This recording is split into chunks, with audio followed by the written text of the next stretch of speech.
La cinquième série tant attendue de la populaire émission Netflix The Crown est disponible sur la plateforme de streaming à partir d'aujourd'hui. La défunte reine a décrit l'année 1992 comme son annus horribilis, signifiant année horrible à la suite d'un incendie dévastateur au château de Windsor et d'une année de scandale pour The Firm.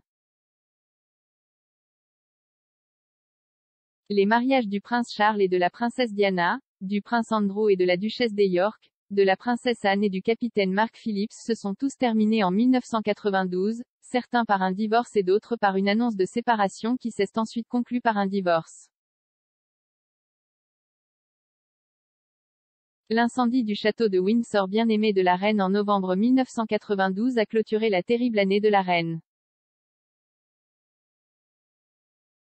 La nouvelle série de The Crown devrait être la plus controversée avec sa description des problèmes de santé mentale de la princesse Diana, de sa séparation d'avec le prince Charles et de sa mort tragique. Cependant, des extraits et des photographies de la cinquième saison montrent la reine, interprétée par Imelda Staunton, regardant l'incendie de Windsor les larmes aux yeux. La reine Elisabeth est représentée debout dans les ruines de sa résidence, parfois seule et sous le choc, et parfois réconfortée par son mari, le prince Philippe. Le 20 novembre, l'incendie du château a été déclenché par une lumière défectueuse dans la chapelle privée de la reine Victoria qui a enflammé un rideau et s'est propagé au St. George Hall voisin et à la tour Brunswick. Dans l'après-midi, les étages de la tour avaient été entièrement détruits et s'étaient effondrés.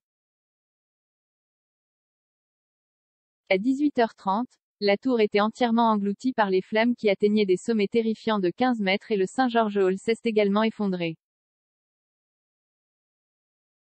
L'incendie a rugi pendant 15 heures et détruit 115 chambres qui ont mis 5 ans à être entièrement restaurées. L'incendie a causé 36 millions de livres sterling de dégâts et détruit des objets précieux appartenant à la famille royale malgré les efforts du prince Andrew à l'époque. Le duc de York était le seul membre royal présent au moment de l'incendie et il a organisé le personnel pour sauver les biens précieux de la famille royale en créant une chaîne humaine.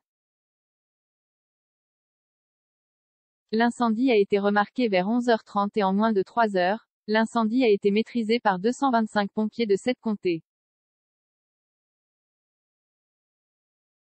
Le prince Andrew a téléphoné à la reine pour l'informer de l'incendie et lorsqu'on lui a montré les ruines carbonisées d'une partie de sa résidence, le monarque est apparu visiblement ébranlé. Sa Majesté célébrait son 45e anniversaire de mariage avec le prince Philippe au moment de l'incident. Les scènes de The Crown ont été recréées à Burghley House près de Stamford dans le Lincolnshire tandis que les ruines brûlées ont été filmées dans les studios de cinéma d'Elstree. La scène a pris plus de 2 jours à filmer avec environ 60 figurants jouant le rôle des pompiers et des soldats qui faisaient partie de la chaîne humaine pour mettre les objets de valeur en sécurité. Lorsque la défunte reine a prononcé un discours marquant ses 40 ans sur le trône, elle a déclaré « 1992 n'est-ce pas une année sur laquelle je reviendrai avec un plaisir non dilué. Dans le monde de l'une de mes correspondants les plus sympathiques, cela s'est avéré être une annus horribilis.